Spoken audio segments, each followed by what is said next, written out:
Ellen McCauley. I'm at Prayadoff in Syracuse, New York. And tonight we're going to talk about a topic that I've never talked about before. And in 15 years, I'm trying in session 28 to bring up some topics that we haven't really discussed. And I do that for the people who've been with me since session 1. I do it also for myself because I'm constantly learning. And I like to keep things fresh and interesting.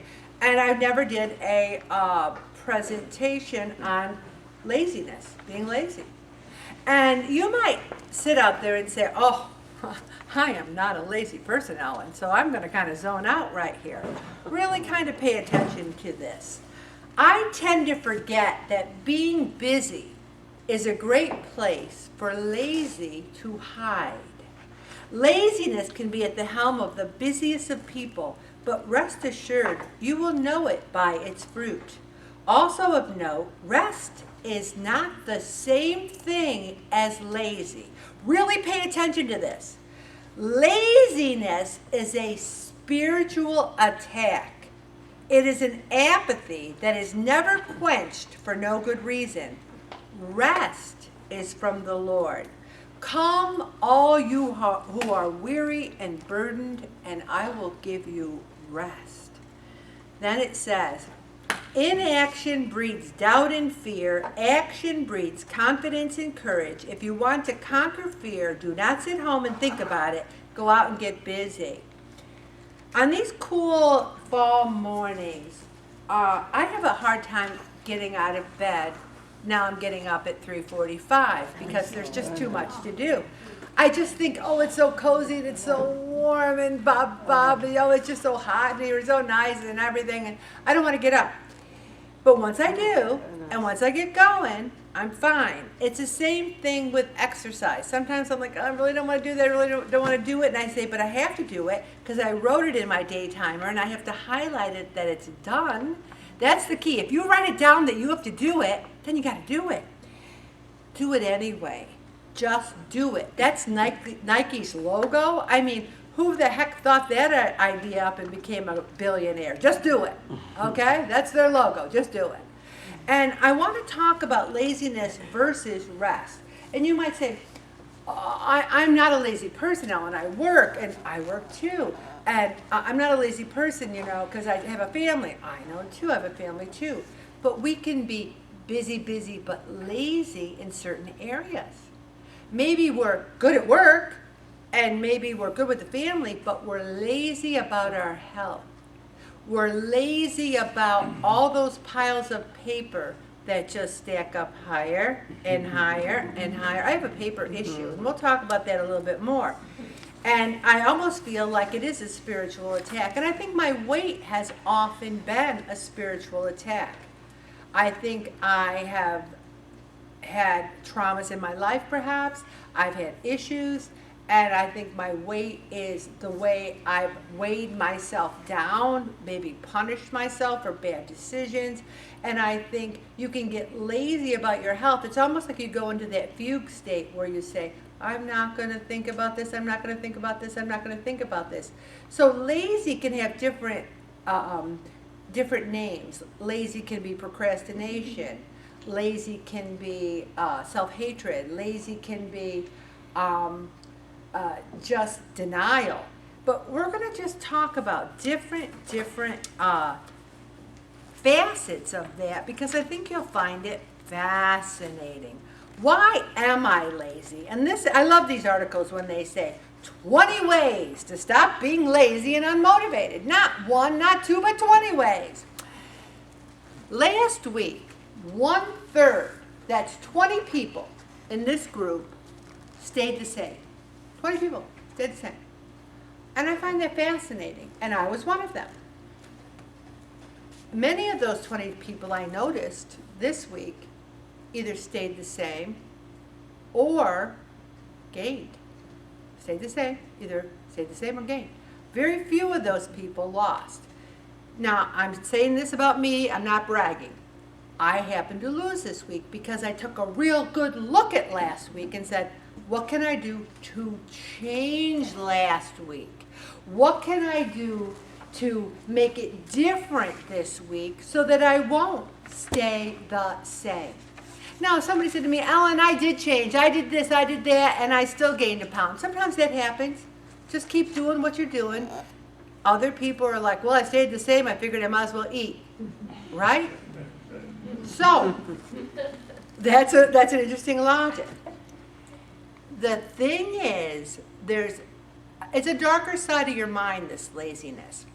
And this, number one, says, learn to accept your own laziness. Now, you can accept something about yourself, but you still want to change it. You can say, you know what, I'm very lazy when it comes to those piles of paper in my office. I mean, there's a lot of them, because I might need them. I might need those papers. So what I decided to do was 10 pieces of paper a day. I'm going to look at 10 pieces of paper a day, come H or HW. I'm going to do it. And then eventually, and not put any more in it. See, that's the key. And that means when you get the mail, no matter how tired, no matter what, you say, yes, no, gotta go. Yes, no, gotta go. It's a bill. Yes. It's a flyer for Catco who's not even running. Go. It's a flyer for Pamela Hunter. Go. Okay? Yes, no, gotta go. And then you can work on those other ones. And that's how you can accept it. I did it. I own it. I'm going to change it. Understand your source of laziness or lack of motivation. A lot of people are lazy about healthy eating habits because they think it's painful. I don't want to lose weight because then I won't be able to eat all I want, and I'll have to exercise, and I don't want to keep going to that group because Ellen goes on and on and on. And we just go to this place where we think, I don't want to do it. So our laziness is us whining. We whine, oh, poor me. Instead of saying, all right, I've been lazy, but do I want to lose weight? It's either yes or no. That's what I always say. People go, yeah, well, you know, I'm kind of have faith. I go, really? Because you either do or you don't. There either is a God or there isn't. Which one is it? You know, there's no gray area. Either you're working or you're not. And that's when you understand your lack of motivation. Are you working at this or not? Break your cycle. Laziness is a byproduct of habit. I didn't get those piles without spending many years. And I have bins that I've been working on. Judy will know I've been mentioning these bins for years. I've been working so hard on these bins because I would say, oh, people sent me this card and they love me and they validate that I'm a wonderful person. Put it in the bin. Put it in the bin. Paper. I don't know about you guys, but I am inundated with paper. So now I look at 10 cards a day and I say, they really love me and I'm grateful, and then I recycle them. It's hard, but I do it. Does it mean they don't love me anymore? I don't think so. Set more reasonable goals. Is it harder to say you have 100 pounds you want to lose or 5? Do you say, I weigh 164 and I really want to weigh 130? Or do you say, I weigh 164 and I'd really like to be 159? Reasonable goals. And here's the thing that so many people in this group do not do. Plan of action. Action. A-C-T-I-O-N. Action. There's a few cheers from Edison High School that I could start doing right now, but I won't. So the thing is, we need a plan. We need an action.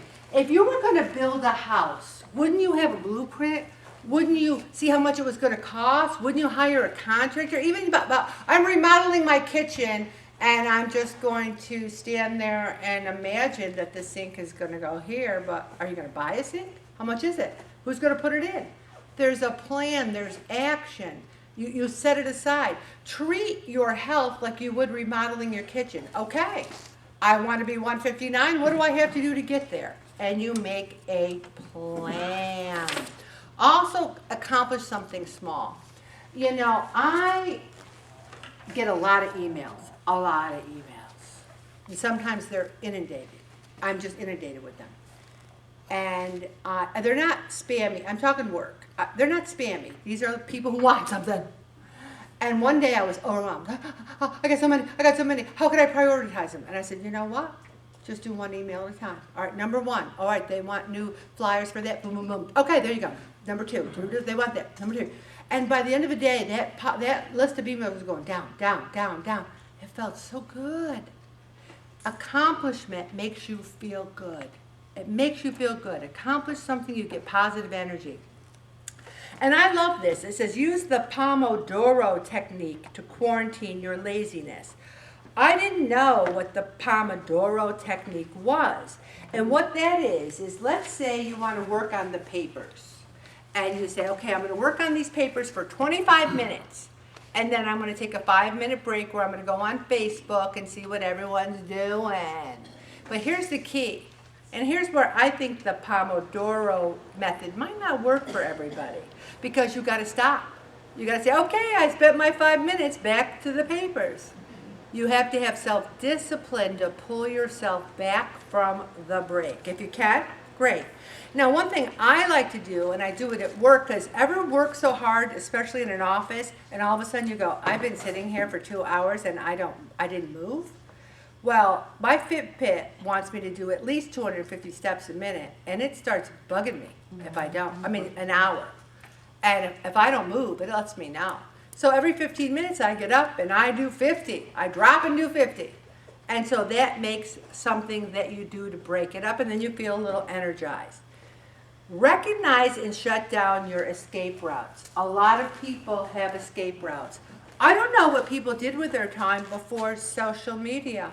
When I started at work, there was no email. You wanted someone, you went to their office, or you guess what else you did? You called them. And not on a speakerphone. I have a new pet peeve. It's people walking down the street. Hi, honey, what did you want for dinner? I don't know. And then the next person's over there swearing, you blah, blah, I told you to blah, blah. And I'm like, whoa. And this one over here, I'm like, hey, put those babies up to your ear. I don't want to know what you're having for dinner. No one speaks unless it's on a speakerphone. Everyone's on a speakerphone. That's my pet peeve. But anyway, what did we do?